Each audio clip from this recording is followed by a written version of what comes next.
You know, my accountant likes to say, if you are paying taxes and you're a real estate investor, then chances are you're doing something wrong. Today's video, we're going to dive into the top tax deductions for real estate investors.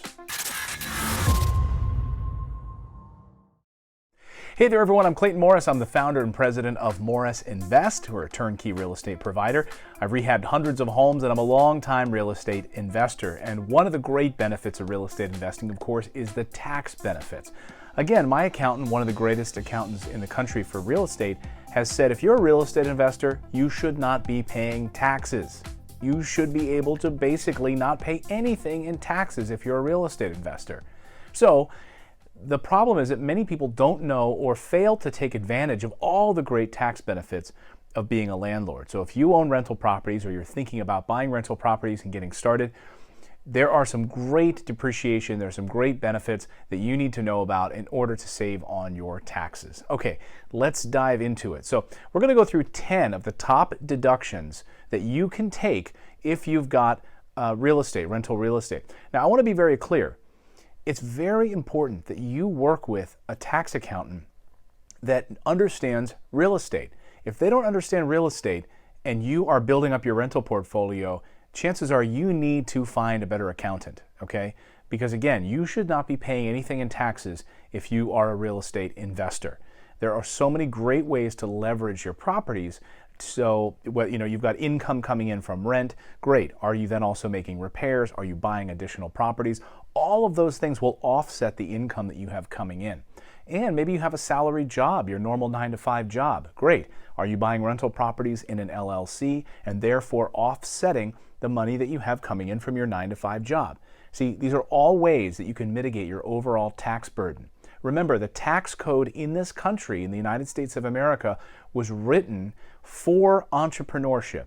It is incentivizing you to invest in the economy and to be an entrepreneur. Almost the entire tax code talks about all of the things you can claim. There's a very minimal amount of things in the tax code where you actually get charged.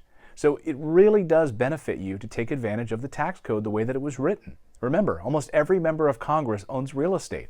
Why? Well, because they help write the laws. They know that owning real estate crushes your taxes. Okay, let's dive into it. The top 10 things that you can claim on your taxes for benefits. All right, the first thing, and one of the most important deductions that you can claim as a landlord is interest. So number one, interest. Now this can be interest on mortgages, loans, home equity lines of credit. If you are using financing to acquire properties, interest loans is a write-off. This is something that you can claim against the income that you're bringing in from your tenants on your properties. So number one, interest. Number two on the list is depreciation. I'm sure you've heard about depreciation. It is simply the ability for you to say that this asset that you own, this house, over 27.5 years, I'm able to say that this asset is depreciating because a tenant is living in the property. So the IRS lets you depreciate this asset, which means you get to depreciate a chunk of that cost on your taxes every year for 27.5 years. That's an incredible deduction that you should be taking advantage of. The beauty is that just because a tenant is living in there doesn't mean the asset is actually worth less. No, of course not. Actually, real estate tends to appreciate. So you get to claim depreciation while your asset is probably appreciating. Another killer strategy from the IRS. Number three on your list is repairs. Now, of course, all of the rental properties that I buy, we're doing a repair on. So I'm doing all of the construction on these properties, and those are a write-off. That repairs are deductible on your taxes in the year that you did the repairs. So in 2018, 2017, if you have to put a new roof on your rental property, boom, tax deduction. Brilliant. You get to write that off in the year that you did those repairs. So repairs help offset any income that you have coming in because you're improving the asset. You're improving the neighborhood by improving your rental property. Number four on the list, local travel.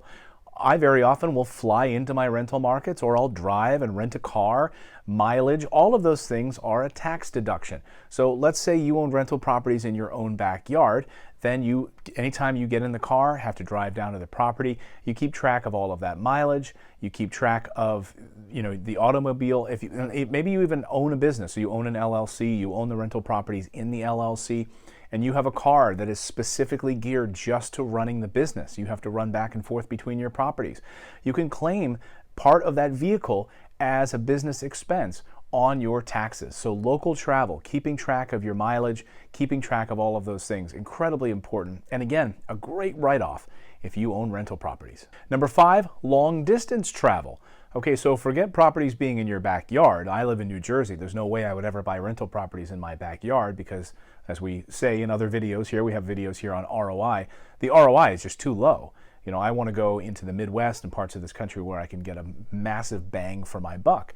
Well, I'll fly out to my different markets a couple of times a year, and all of that travel, of course, is, you guessed it, a write-off. So my airfare, my hotel, my rental car, my dinners, my meetings with my team, all of those things. And the same goes for you as well. If you're making a flight into an area to see one of your rental properties, that's all a write-off. Number 6 on the list is a home office. Now, I run my business from my home. I've got a door on the office and a closet in my office, and therefore I get to claim my home office as a business expense, a portion of your home. So that means my printing, my printer, my computer, all of that is a business expense. Now, you as a landlord can also claim part of your home, especially if you have an office set up, as a business expense. Now, you'll want to check with your accountant to make sure you're doing it right, but typically you need to have a door on that room, and it has to be used just for an office. Like, it can't be a bedroom with a desk and a computer because you're sleeping in that room. That doesn't count. So as long as it's designated as a home office and you're using it as your business office to be a landlord and to manage your spreadsheets and to check your rental income and all of those things, then you can deduct a portion of that on your taxes. Again, check with your accountant on how that all breaks down. But for me as a business owner, my office, I use it every day. I'm at my computer on the phone nonstop. So it absolutely is an office. I don't also sleep there. I guess sometimes I maybe sleep in my chair, my armchair that I've got in there. Get a little nap in the afternoon. Does that count? I don't know. I'll find out. I'll ask my accountant. All right, number 7 on that list is employees that you get to deduct. So if you're hiring contractors, or if you have people on staff, like we don't subcontract out anything on my company, we have people on staff, employees that we pay. And also we then work with contractors, and you may work with contractors to fix your roof, to fix windows, etc. And all of those pieces are part of this puzzle. You can claim their wages on your taxes. That is an expense. It's a business expense. That is a write-off. So again, you're helping the broader economy here. This is why the tax code was written this way, right? You're hiring people. You're improving a neighborhood. So that's why Congress wants to incentivize you to take these advantages. You can write these things off on your taxes. Do not forget to do that. Number 8, and this is something we don't want to have to talk about, but casualty losses.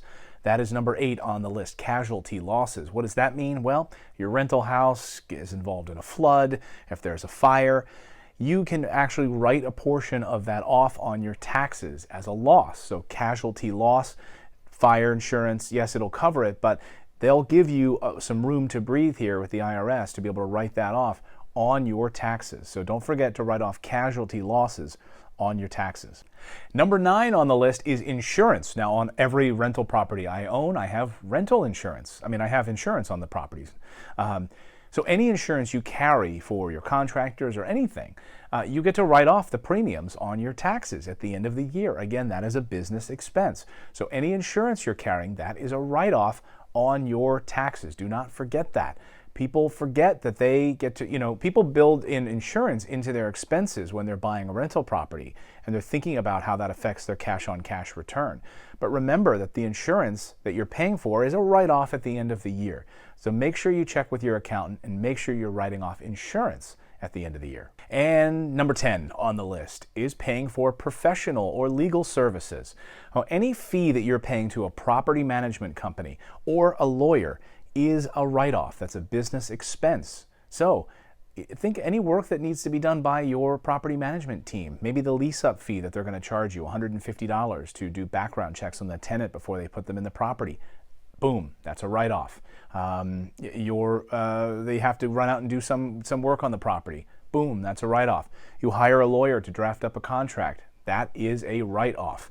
All of those things round out one of the many reasons why real estate investing is such a killer way to save on your taxes. Again, I hope you enjoyed this list of 10 great ways to save on your taxes. We have other great videos here on the channel. We talked about finding out how to nail down ROI.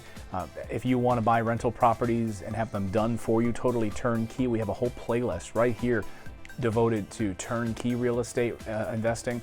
We have a DIY playlist as well, so you can, if you want to get your hands dirty and get in there and do the plumbing and hang drywall yourself, you can watch those videos. But most importantly, please subscribe right there. Just hit the little button and subscribe to our channel. We publish videos multiple times a week, and we'll be back here with another video. My goal is for you to get out there and take action and become a real estate investor. We'll see you next time, everyone.